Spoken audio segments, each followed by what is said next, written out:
Hey, what's up, everyone? This is Minnesota Mike back with you for another video. This is another one in my vlog series that I do through the Memphis Songwriters Association in conjunction with the blog that I write for them, talking all about songwriting and what has worked for various artists over the course of a handful of years, whether those songs have been hits or not.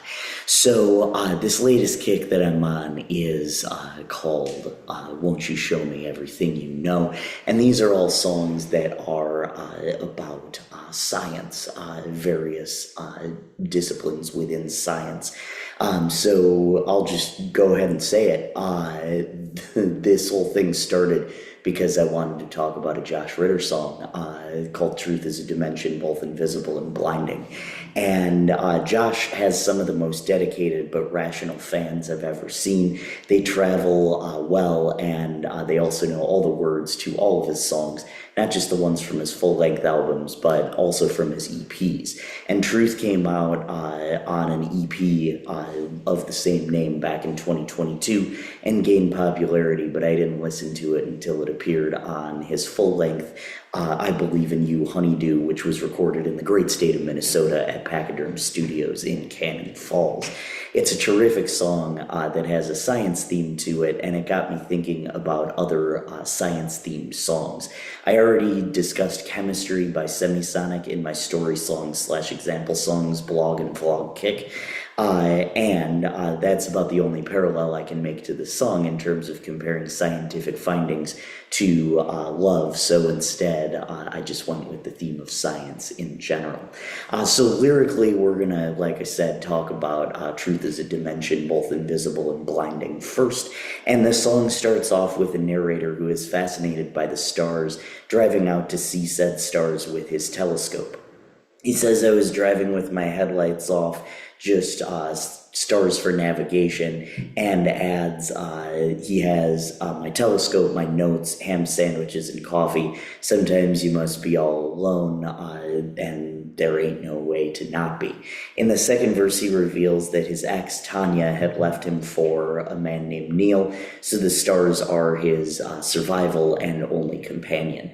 He sees the stars arranging, and he comes to the realization that truth is not immutable, itself is a dimension. Truth can be both weighed down and warped in strange directions. Comparing Tanya's truth to what he views as the actual truth, adding that truth has a shape that alters each according to observer. Sometimes you must be close to it, sometimes you must be further. He also mentions receiving a strange transmission until it was finally gone, and he realizes that the only person he wants to tell all these discoveries to is the one sound asleep with Neil. And part of the reason is because if he presents his findings at symposiums and seminars and think tank institutions, people will laugh at him due to the personal nature of these findings, not entirely scientific, but talking about his personal life as well, but concludes that by telling them, if they see Tanya, tell her that I love her and that will always be the truth. So melodically, the song is written in A major and uses A, D, A, and E, which is a 1-4-1-5 pattern. And that gets followed by F sharp minor, D, A, and E, which is a 6-4-1-5 pattern. The middle 8 uses F sharp minor, D, A, and E as well. I've never met Josh in person, but based on what I've seen from him live, he is a deep thinker. To even come up with this concept requires some wild connections that need to happen in your brain to make it work and not be too abstract for your listeners. It also requires attention to detail and strong intentions. Now, with that being said, he has said in multiple interviews that, he really doesn't know where this inspiration comes from. And the parent record, I Believe in You, My Honeydew, was all about that, was about writing to this mysterious muse who he called his honeydew. And so, like I said, it's a little bit of just like he has to be very intentional with it, but then just kind of trust the process and trust it as it comes, which is, I think, a very fascinating combination, because for me, I have to be intentional, but then every once in a while you'll get one that's like, oh, I have no idea where that came from.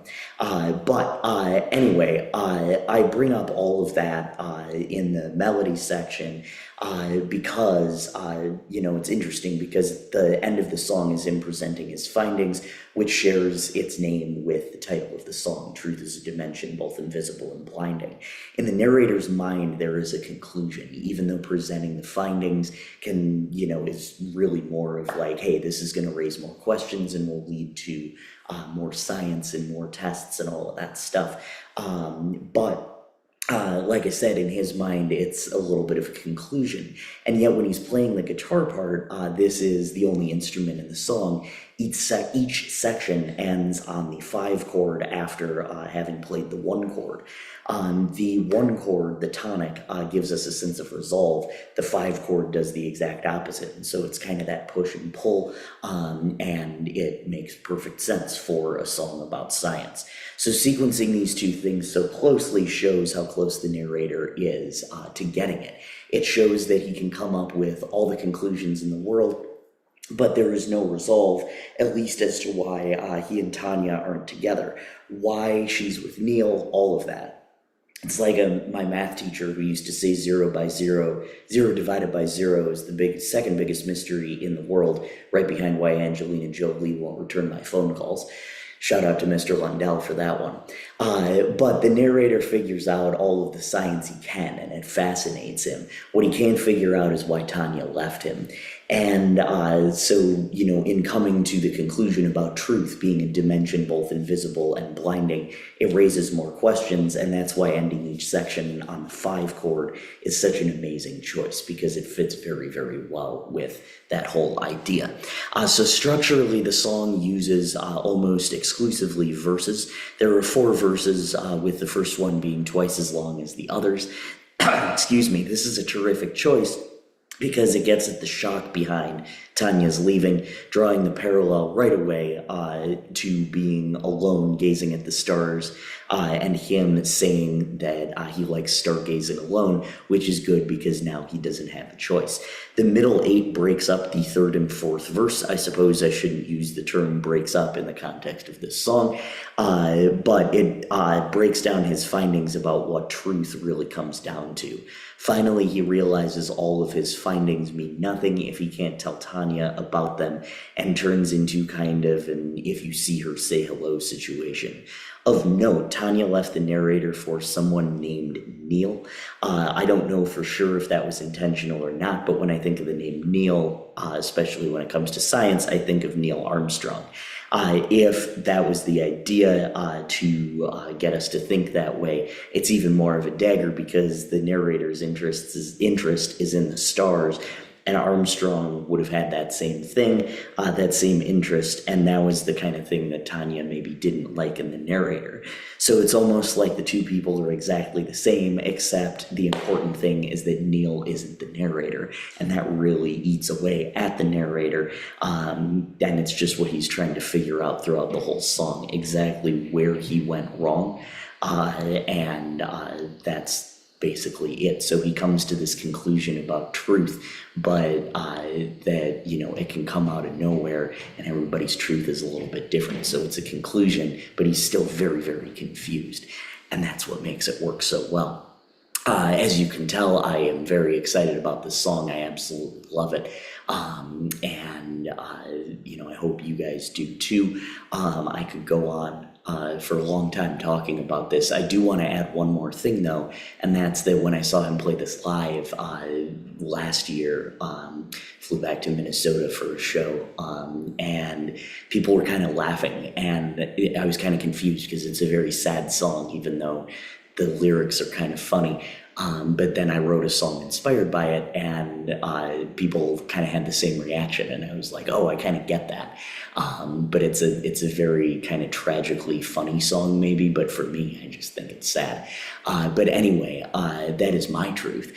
And as we know, truth is a dimension both invisible and blinding. And so you can listen to the actual song, see for yourself. It took me a couple of listens to like fully get it. And so maybe it'll be the same for you, but I hope you enjoy it. I hope you enjoyed my analysis. And make sure that you check out my other videos as well.